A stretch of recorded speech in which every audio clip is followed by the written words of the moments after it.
Oh, okay. My name is Jim Colucci. Today is May 20th, 2005, and we're here in Encino, California. I have the great pleasure of interviewing Jayne Meadows.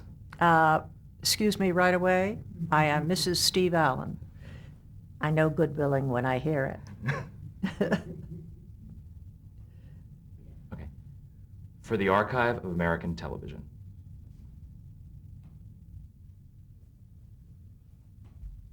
Hello. We would like to start today's interview with taking about 10 minutes to get some information about your early years and your early influences. So I'd like to ask you, what was your name at birth? Jayne Meadows Cotter, Cotter.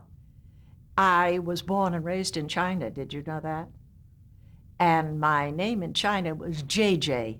That just means older sister. And when I went to boarding school, it was just Jane. Well, you're too young to know. There was a saying about plain Jane, and I thought, well, I'll do something about that. And I decided to put a Y in the Jane.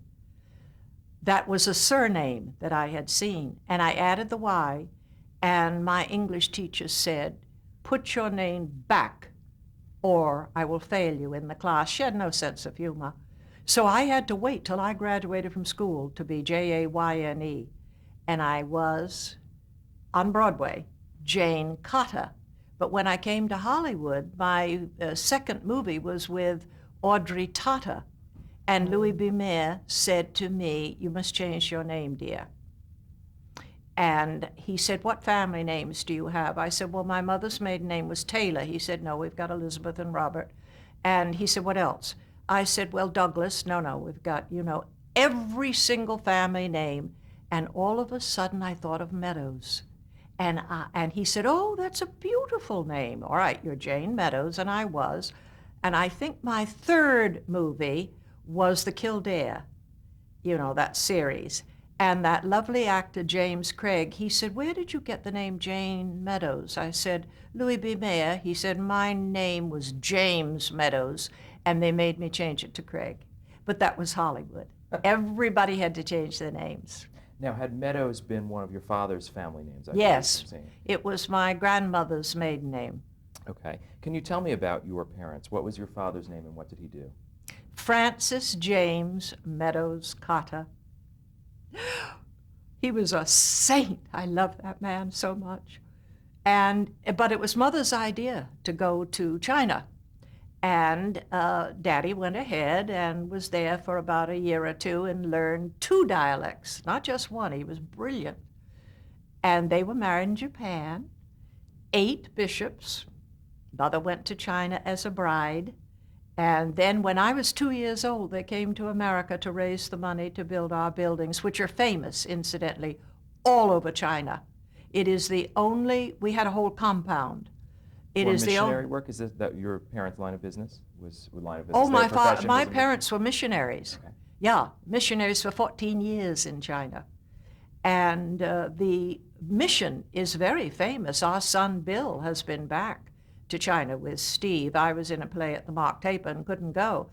It is the only church in China that's not storing grain because my brilliant father refused to do a typical American or British type church, with a steeple. And he said, this architecture in China is so beautiful. And our church is a replica of the Forbidden City. What was your mother's name? Ida Miller Taylor was the family name. And they were from Scotland. Mother's family were very, very wealthy New Yorkers. In fact, her grandfather, my great-grandfather, gave Union Square to New York City as a park for the people. And I was, all the years I was on Broadway, I was involved in preserving Union Square. The first year, it was the communists. They used to march on May 1st.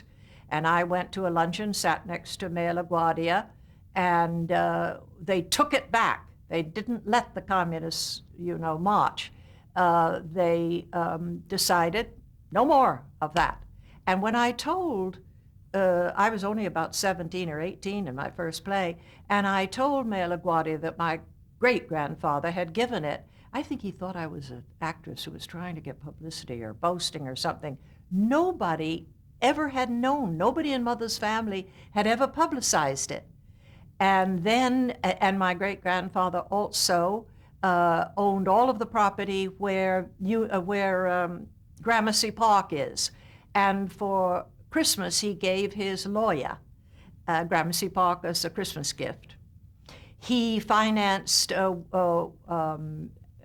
George Washington in the laying out, in the Revolutionary War, he financed and laid out Philadelphia for William Penn, who was a poor Englishman. My great-grandfather was a very wealthy Welshman. He was a Quaker, but he left the Quaker, had to leave the Quaker when he put up the money for George Washington, because Quakers, you know, don't believe in war. Saintly people, I might add. Can you tell me, you said that JJ stood for older sister. Can you tell me about your siblings, how many you had and their ages? Well, my sister Audrey, you know, Audrey Meadows, who was Alice on the Gleason show. Her name in Chinese was Mei Mei, younger sister. We had two older brothers, both of whom were lawyers. My oldest brother, the number one, was a judge of the Superior Court here in LA.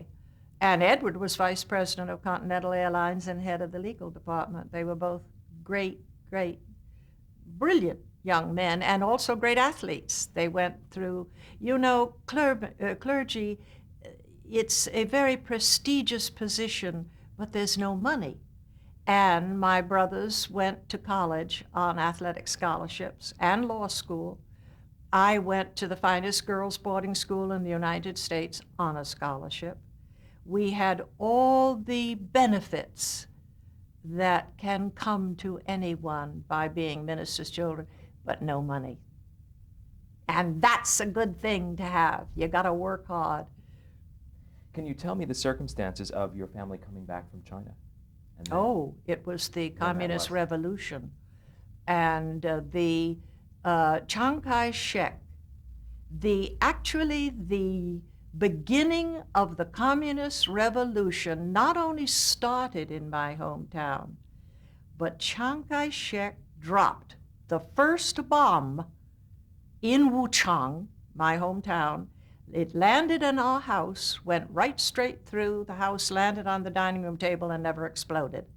So they had to get us children out immediately, and we went across the Yangtze to Hankow, where we waited quite a while to get a steamer to take us to Shanghai. Now, communism had not spread yet to Shanghai, and yet foreigners were fleeing from all over China. America did not have a, what did they call them? We didn't have, it was a, I don't remember the word for it, but the other countries, England, France, Russia, they all had their communities right in Shanghai, and they were protected. Their governments had an agreement with the Chinese. America didn't have it. And so there was no place for us to live.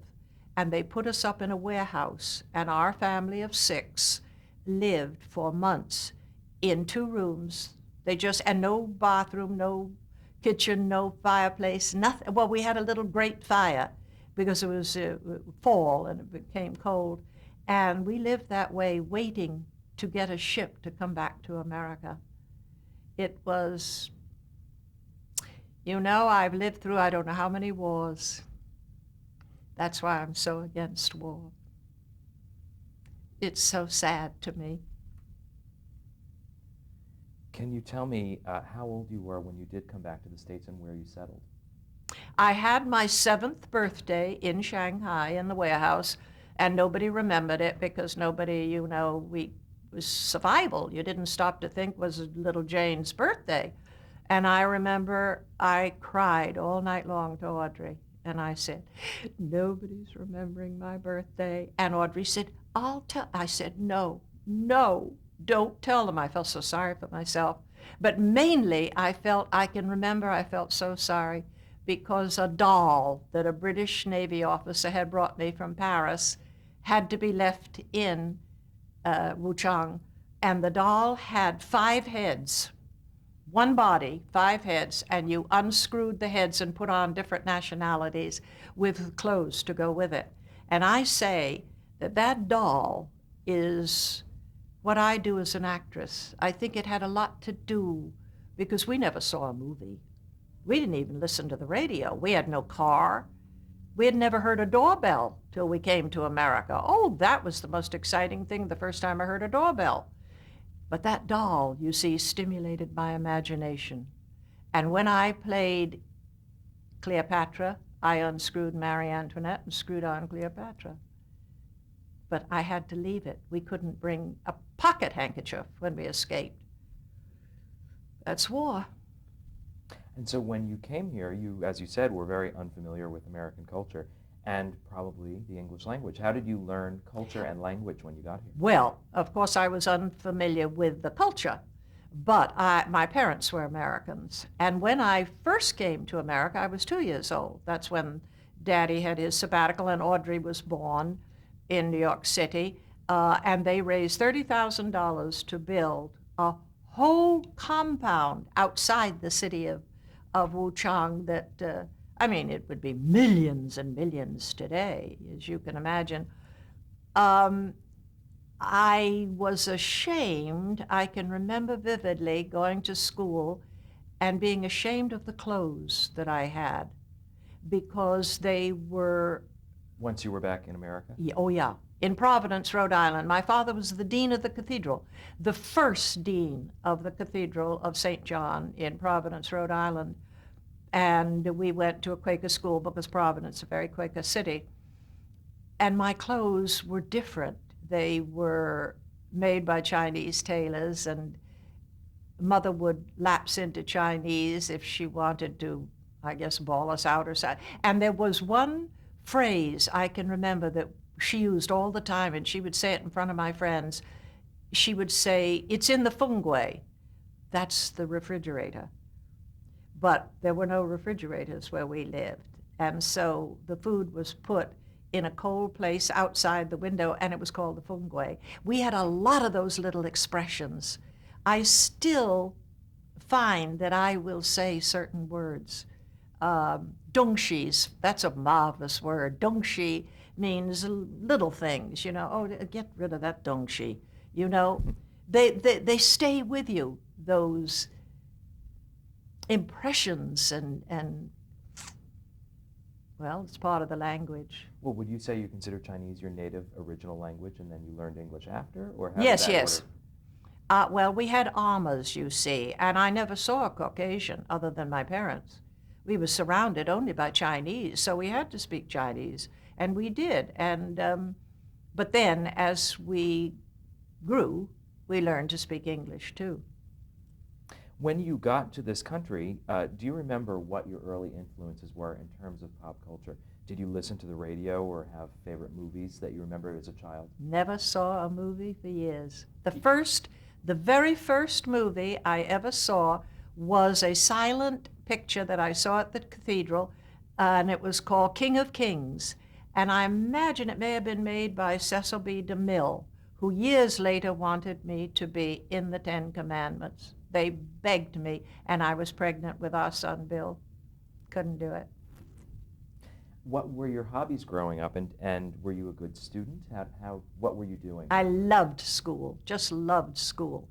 And I loved the radio. We used to listen to the radio because that was all these things. I can tell you that going back to the doorbell, we were 4 children. And for weeks, our main game really was, I want to ring the bell. And the other 3 would stay inside and listen to this magic. Where's it coming from? Why do they do this, you know? I can remember in Paris, before we came to America, we stopped in Paris for, I think quite a few months. They had offered my father a church there, but Mother, 14 years away from America, she didn't want it. And then we stayed in England with mother's relatives for quite some time. In Paris was the first time I had ever seen an escalator. And my brothers ran up the escalator and then they would run down it. And I said, Audrey, I was a devil as a child, always in trouble. And poor Audrey dragging her along, we both get punished. And I said, Audrey, come on. And we went up the escalator. The only thing was, we were 7 and 5 years old. We weren't about to run. We didn't know how to run down, much less run up. Now we got stuck up there and couldn't speak French. And we were taken to, where they take children, and there we stayed until our parents could find us. But America was a magical place. Magical. We'd never seen automobile. To have an automobile, to ride to school every morning, and I can remember my father, of course he knew how to drive, he was American, but we were late for school the first year almost every day because Dad was so proud of having a car that we would sit in the garage while he polished it. It wasn't dirty, there wasn't a drop of dust on it, but it was his toy, you see. What high school did you attend, and when did you graduate? In Providence? Yes. The Lincoln School, and my brothers went to Moses Brown, and we lived not far from Brown University. Oh, another thing, bicycles. I was never off my bicycle. I would ride my bicycle down to Brown University campus every day, all around the campus of Brown University. And now the bicycles are so prevalent in China. When did you graduate high school? I didn't. No, we moved from Providence. I graduated from St. Margaret's in Waterbury, Connecticut, which was a Episcopal church school. And there, my 2 best friends, their fathers were writers. One was a writer-director in Hollywood, and the other was in New York. And they both wanted to be actresses. Neither ever was. And I, who had no connections to the theater, they went to dramatic school. Who could afford to send me to dramatic school? And I never went to college or dramatic school, just graduated, 17, went to New York. However, in the summertime, I had played in little stock companies in Connecticut and wasn't paid, but I learned.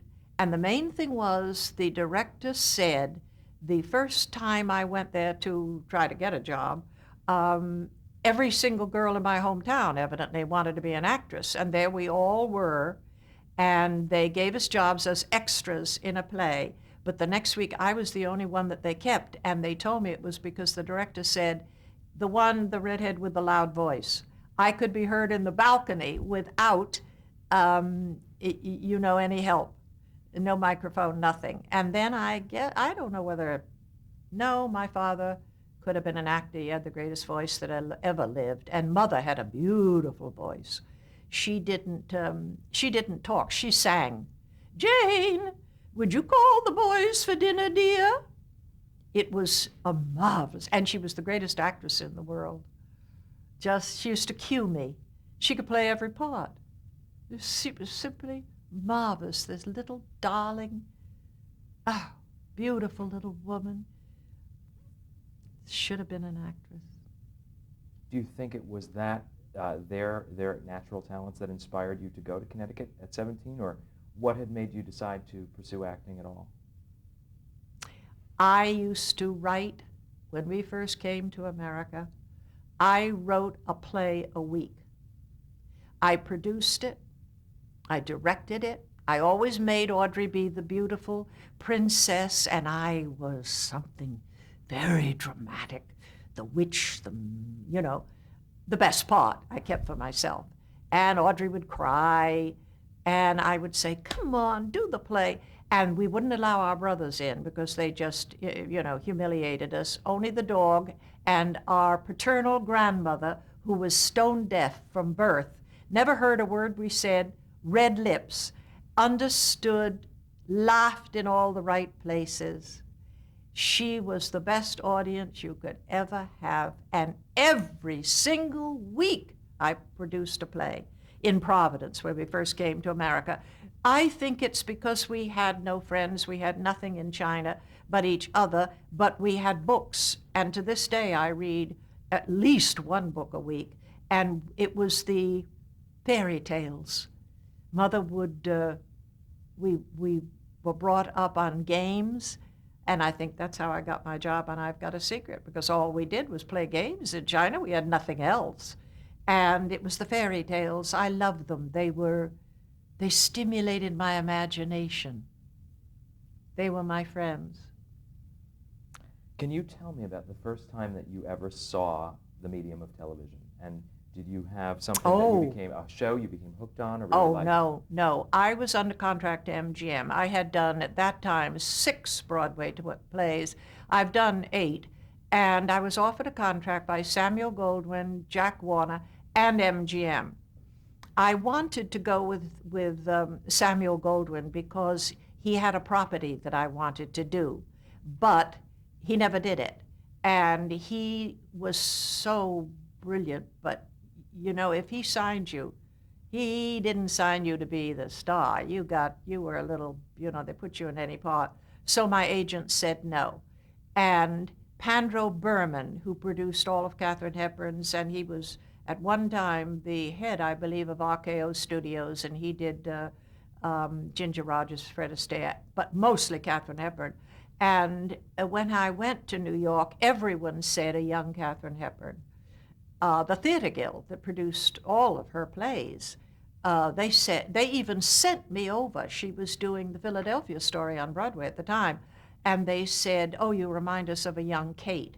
And they said, "Would you be interested in going on the road with the Philadelphia Story? We need an understudy for Kate." And I wasn't interested in going on the road, but to be, I thought, an understudy to Katharine Hepburn. Nobody would ever go on the stage. Well, the audience would all leave. You know, they went to see her. And I said, yes. And they sent me over, and I saw the play, and I went backstage to meet her, and she was charming. Came out of the dressing room, and she said, "Oh, no, my dear, you know nobody. I mean, if I'm ill, you would never go on for me." She said, "You're too young, dear," she said. You could play my little sister, and if you need the money, I won't say no if you'd like to go on the road," which I thought was so sweet of her. And I did need the money, but I didn't want to go on the road. I wanted to be on Broadway. So I said, "Well, thank you very much. That's very kind of you, Miss Hepburn." Well, my whole career, I say today, if I was a young girl starting on Broadway, I'd be out of work. Because it's mostly musicals. And if it's not musicals, it's plays that really, I don't think I would fit into them. But on Broadway at that time, everything was drawing room comedies.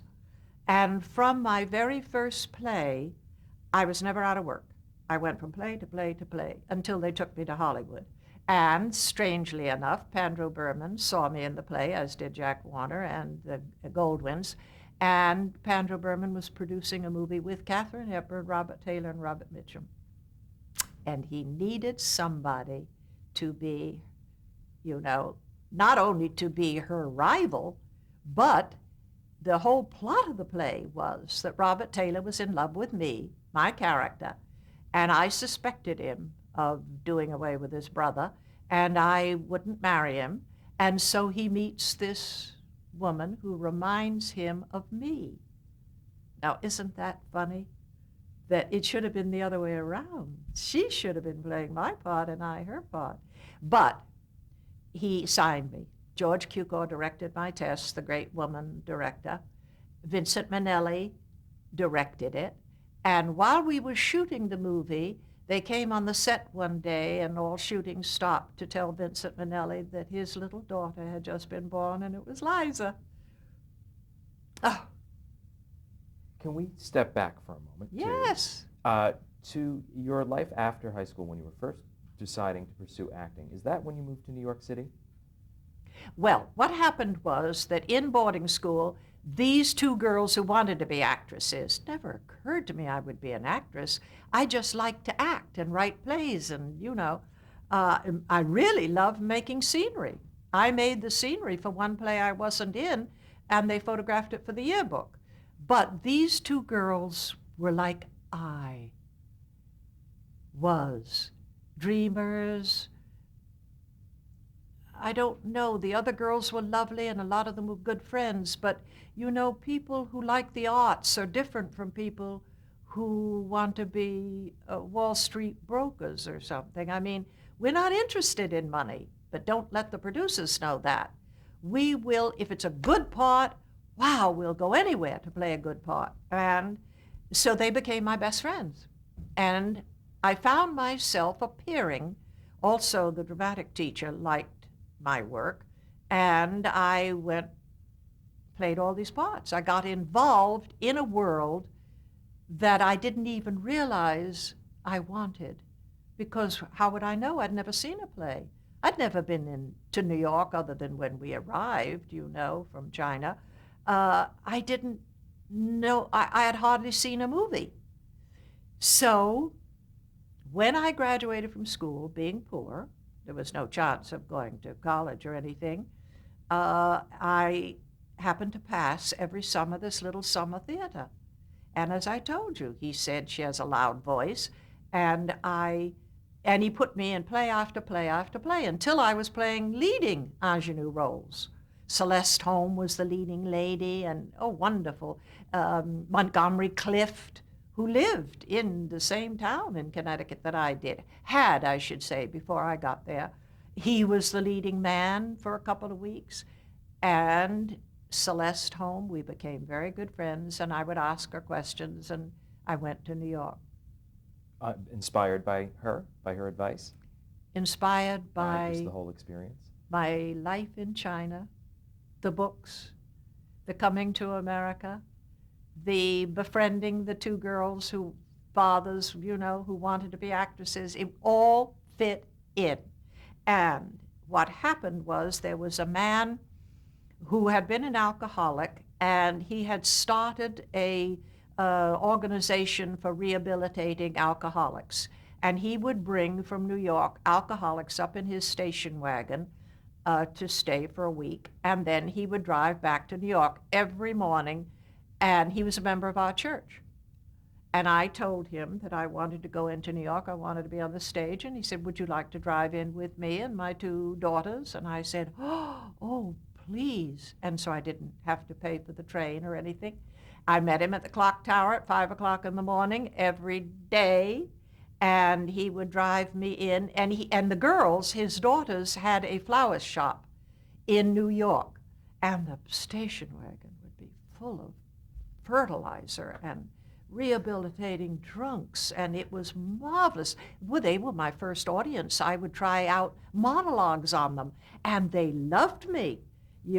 Poor old drunks. And driving from New York up to the country, they were stoned. And then driving into New York, I would air myself from all the, fertilizer for the flower shop. Didn't matter.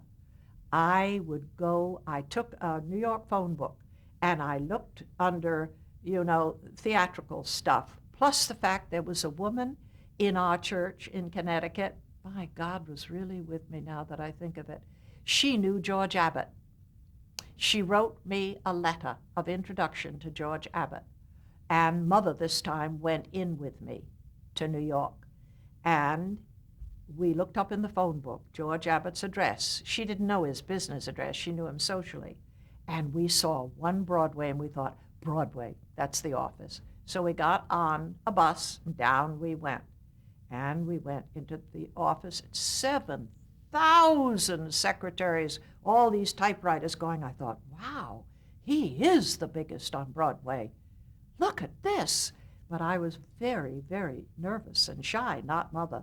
Anybody who goes to China, as a missionary, you can't be nervous. So can I interrupt you right there for a moment while we're going to change tapes, and we will start at that moment. Okay. Next tape.